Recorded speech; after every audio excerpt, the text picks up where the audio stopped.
Chapter 1. The Shape of a Life Before Awakening. I didn't grow up with any intention of becoming a philosopher, a seeker, or anything that resembles a spiritual figure. I grew up like most people do, thrown into a world already in motion, shaped by forces that were older than me, stronger than me, and indifferent to what I wanted. Looking back, I think that's the first real teaching life ever gave me. The world does not arrange itself for your comfort. You adapt, or you get flattened. My earliest years were not peaceful. They were fractured, loud, unpredictable, marked by the kind of turbulence that most children don't have a name for, but understand instinctively. That chaos carved something into me long before I had language for it. It etched a habit of watching. Before I ever learned how to explain myself, I learned how to observe. People think children don't notice the things adults hide, but children notice everything. I noticed my father's stubborn integrity long before I understood what integrity was. I saw the way he refused to bend, even when bending would have made his life easier.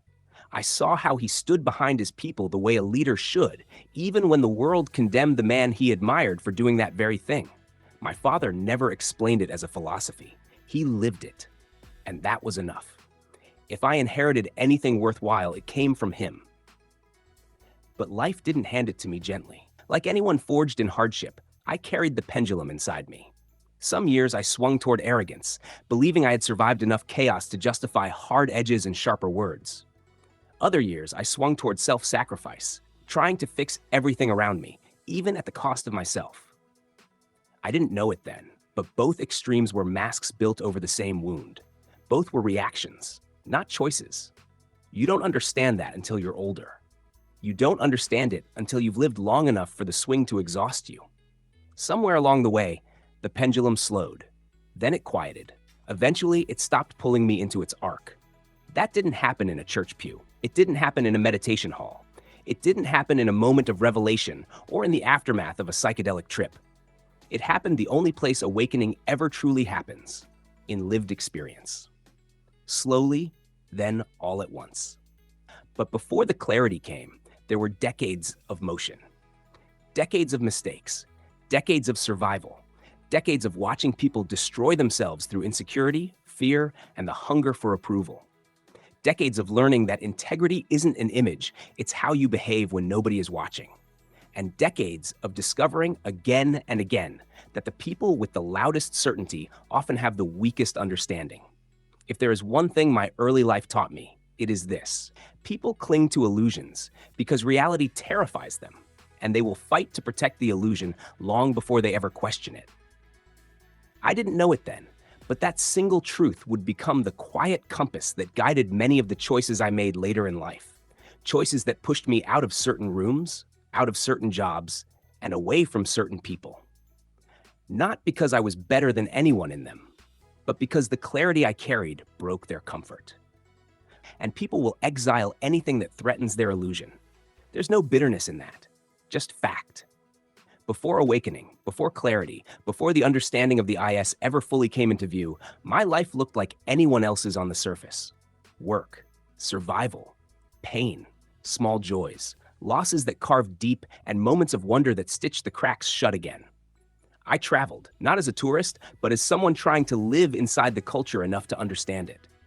I made friends. I made enemies. I lived through marriages and heartbreaks, sickness and recovery, hard labor and quiet moments of unexpected peace.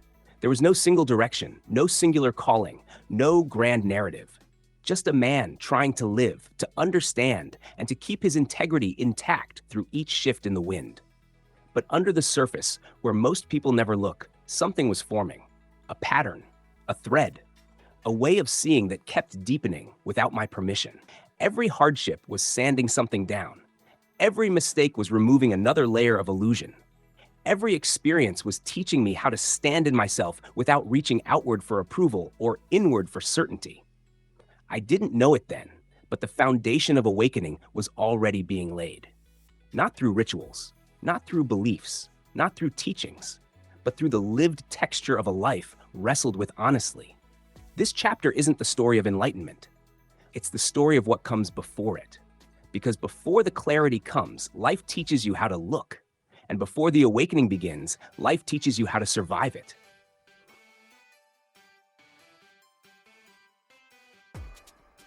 Chapter 2. The Breaking of Illusions. Every awakening begins long before a man knows he is waking. It begins in the small fractures, hairline cracks in the stories he was handed as a child, the stories he was expected to live inside without question. These cracks never appear heroic. They appear inconvenient. The first illusion that broke for me wasn't mystical. It wasn't philosophical. It was human. And it broke early. I grew up in a world where adults pretended certainty was virtue. The louder a man claimed he knew, the more righteous he believed himself to be. Churches preached it. Leaders embodied it. Families enforced it. Certainty was treated like salvation, and doubt like sin. But even as a kid, I saw the tension underneath. I saw that everyone who spoke in absolutes lived in fear of their own cracks. It didn't make me awake. It just made me restless. My father, for all his strength and faults, carried a different truth. His integrity wasn't loud. It wasn't decorative. He didn't preach it. He lived it. He didn't teach by explaining. He taught by acting. When he said something, the world around him lined up with it. You didn't learn integrity from his words. You learned it from watching him refuse to bend in the dark where no applause existed. That alone shattered the first illusion. That righteousness came from belief. It came from behavior. This realization put me at odds with almost every system around me. As I grew older, illusion after illusion cracked. The illusion that authority equals wisdom. The illusion that institutions embody morality. The illusion that religion is the pathway to truth. The illusion that adulthood means clarity. The illusion that survival means conformity. The illusion that suffering is a punishment instead of a teacher. Some illusions broke violently. Some quietly dissolved over years. Some I held on to longer than I should have. But each rupture, whether I liked it or not, moved me closer to something rawer and more honest, the world as it is, not as it is narrated. And that's when the real breaking began. Trauma doesn't awaken you, but it strips away the unnecessary. It leaves the real exposed. Broken relationships, broken homes, broken systems, broken bodies. Each rupture taught me that identity itself is an illusion, a costume stitched together from the expectations of others. You wear it because you're told it's yours, until life gives you no choice but to drop it. When my strokes wiped out half of what I once relied on, another illusion shattered, the illusion of permanence, that the mind and body you inhabit at 40 will still be there at 60, that life will wait for you to understand it. But it also shattered the illusion of fragility, because when the outer scaffolding collapsed, something deeper stepped forward, something that had always been there, just quieter, patient, waiting. People think awakening is a mystical doorway. For me, it was a slow stripping away of lies. Lies I inherited, lies I told myself for survival, lies society demanded for conformity, lies religion carved into stone, lies culture rewarded. The more illusions fell, the more reality came into focus. Not the materialist reality preached in classrooms, and not the mystical escapism preached in temples, something in between and beyond both. A reality made of pattern, experience, awareness, and the quiet hum of something that simply is. The is. Not a deity, not a belief system, not a promise, just the underlying presence of existence itself. The thing you feel when illusion finally stops demanding your attention. Most people patch their cracks with distraction, ideology, ritual, or addiction. I didn't patch mine. I watched them widen, and in the widening, I saw through. Awakening didn't come from seeking the light. It came from letting the illusions die their natural deaths. This chapter of my life wasn't comfortable. It wasn't poetic. It wasn't inspiring. It was necessary. Because before a man can wake, he must stop dreaming. And dreams are nothing but illusions wearing the mask of certainty. When the mask fell, the world didn't get darker. It finally became visible. And that was the beginning of everything that came after. Chapter 3. The Rebellion Against the Script. There comes a point in every life where the script stops fitting. Some people keep wearing it anyway, uncomfortable, constricted, shrinking themselves to match the role they were assigned. I couldn't. The script tore the moment I pulled it over my shoulders, and the tear never stopped widening. Society expects a certain shape from a man. Go to school, choose a career, bow to authority, follow the ladder, cling to security, call that living. But some men are born with a seam in their mind that refuses to stitch. I was one of them. It wasn't rebellion for rebellion's sake. It wasn't defiance to prove a point. It was something deeper, a mismatch between the world's expectations and the truth I could feel under my skin. The world wanted conformity. My soul wanted honesty, and those two rarely inhabit the same room peacefully. The first cracks in the script showed early. I never saw the world as a hierarchy. I saw it as a system of moving parts, each with purpose, each with consequence. I saw hypocrisy before I knew the word. I saw manipulation before I had language for it. I saw the spiritual emptiness inside people who claimed spiritual authority. Where others obeyed out of safety, I questioned out of instinct. Not because I wanted trouble, I simply wanted truth. But truth in the world I grew up in was the most rebellious act of all.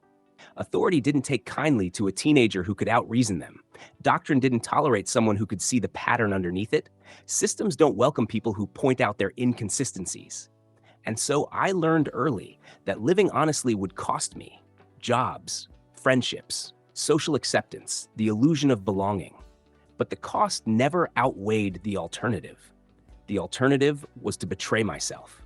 And that was the one price I could never pay. Instead, I followed the only compass I trusted, experience.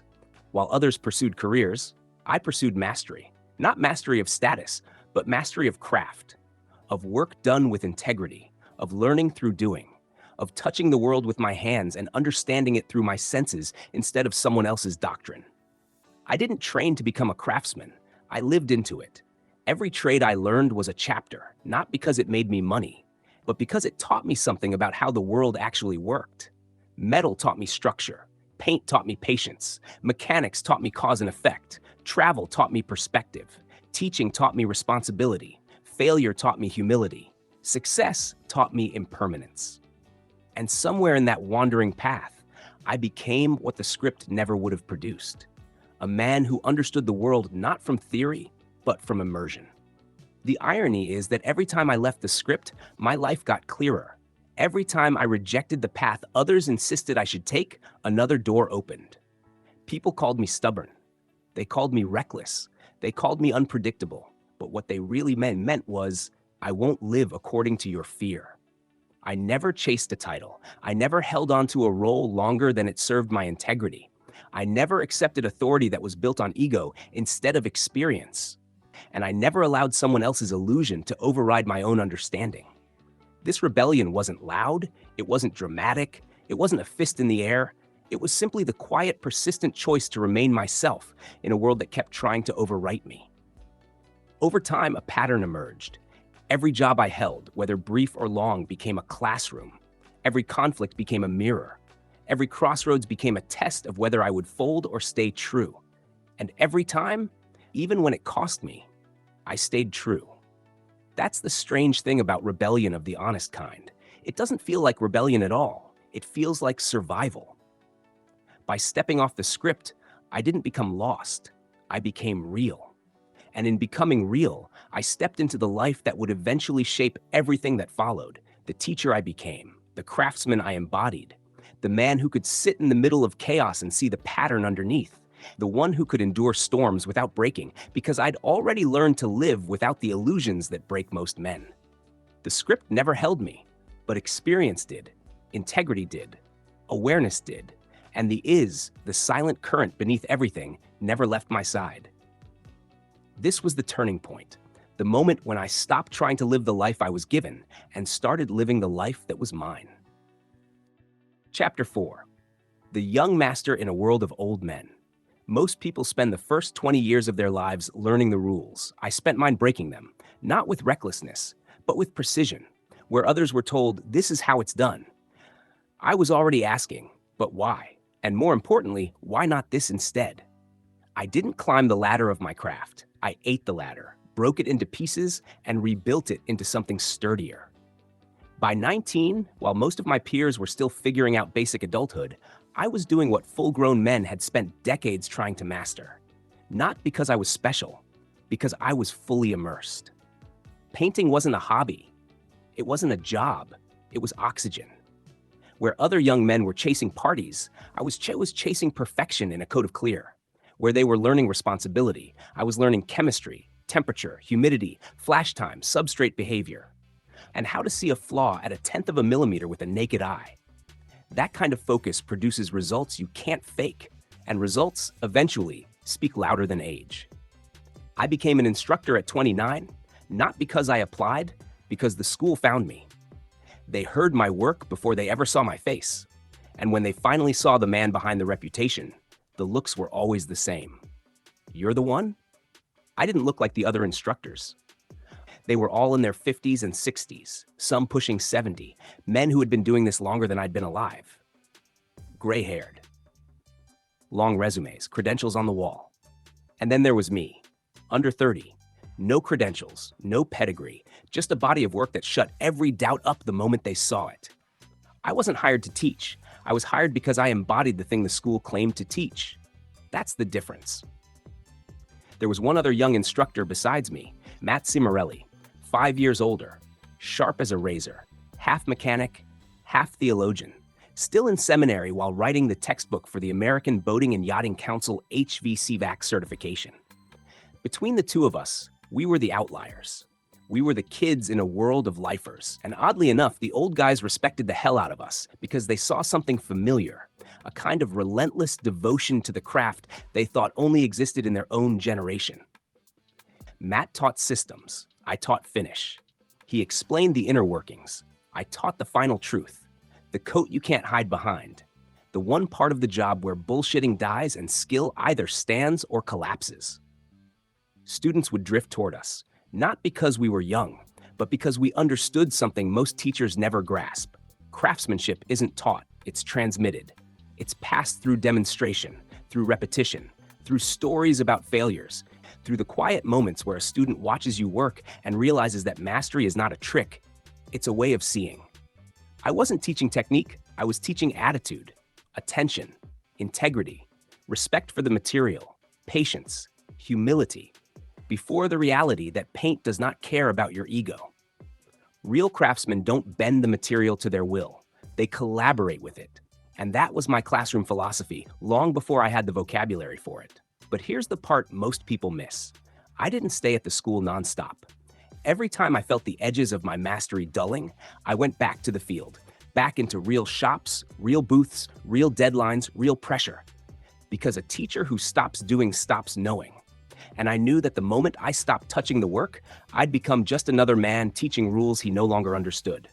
So I oscillated. School, shop, each cycle giving me something new to bring back to the classroom. The older instructors envied that mobility. They were anchored by age, by burnout, by routine, but I was still young enough and still hungry enough to keep the craft alive inside me. What the school didn't realize they were hiring was not just a painter or an instructor.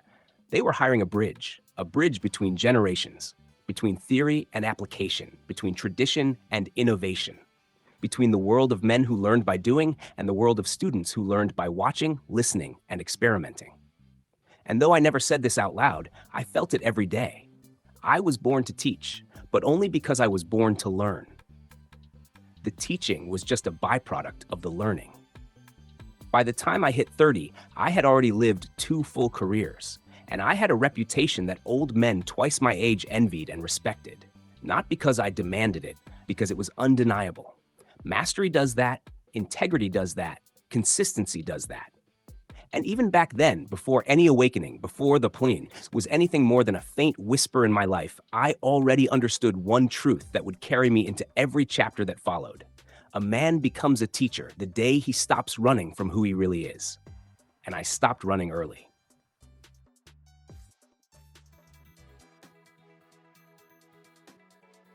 Chapter 5, The Doorway Years. California, acid and the beginning of sight. Most young men go west to chase a dream. I went west and found a doorway instead. McKinney. California wasn't a place I chose as much as a place I arrived into, a strange midpoint between the military world, the drifting world, and the world of young men trying to outrun themselves. It was a house full of soldiers in their second enlistments, all caught between duty and disillusionment. They had discipline in their bodies, rebellion in their hearts, and a quiet knowing in their eyes. The system they served didn't serve them back. And in that atmosphere, half barracks, half outlaw commune, the doorway opened. It showed up in the form of a glass vial and a breadcrumb trail of military scuttlebutt, a batch of LSD so pure it became legend inside the barracks of the 1980s. A sudden, sweeping drug test pushed the pot smokers into a corner. But LSD, the military couldn't detect it without a spinal tap. So the weed disappeared and the acid surfaced. They passed it around like communion, and by the time it reached me, 18, curious and already wired with pattern recognition, I didn't yet understand. It didn't arrive as a party drug. It arrived like a summons.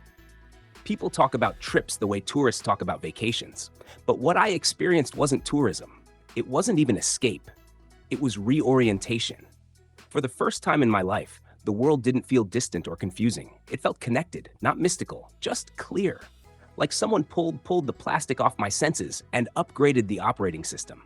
I didn't see colors swirling. I saw patterns. I didn't hallucinate. I perceived.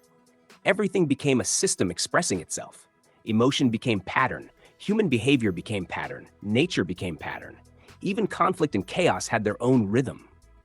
And at the center of it all, beneath the patterns, was a quiet presence I would not name for decades, the IS. Back then, I didn't call it anything.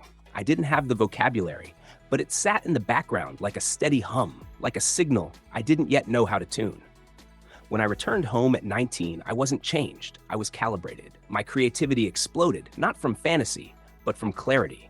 My painting transformed. My craftsmanship sharpened. My intuition about people, systems, and unspoken motives dialed itself in like someone turned the focus ring on a blurry lens. But the part nobody understood, not then, maybe not even now, was this. LSD didn't make me aware. It revealed the awareness already there. It stripped away the noise long enough for me to glimpse what my mind had been trying to show me my whole life. Most people would have been destroyed by that level of perception at 18. I wasn't, because integrity held the line. The foundation my father built in me, honesty, loyalty, responsibility, and the refusal to lie to myself, acted like ballast. The more my mind expanded, the more that integrity kept me from floating off into mysticism or ego. That combination, awakened perception, anchored by moral gravity, is the reason those years didn't turn me into a burnout, a dropout, or a casualty. They turned me into what came next.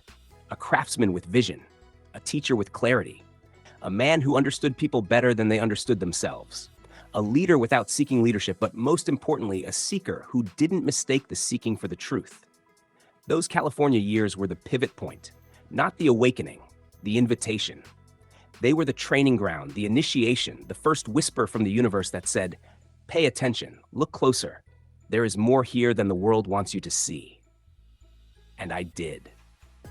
Long before Strokes, long before The Dog, long before Eden, long before Substack or the IS Gospels, long before awakening had a name, I had already stepped through the doorway. I just didn't know where it was leading yet. But the path was already laid, and in the decades that followed, everything, mastery, teaching, collapse, rebuilding, awakening, traced back to this one quiet truth. At 18, I glimpsed the world as it truly is. And at 19, I chose to live in a way that would let me one day understand it.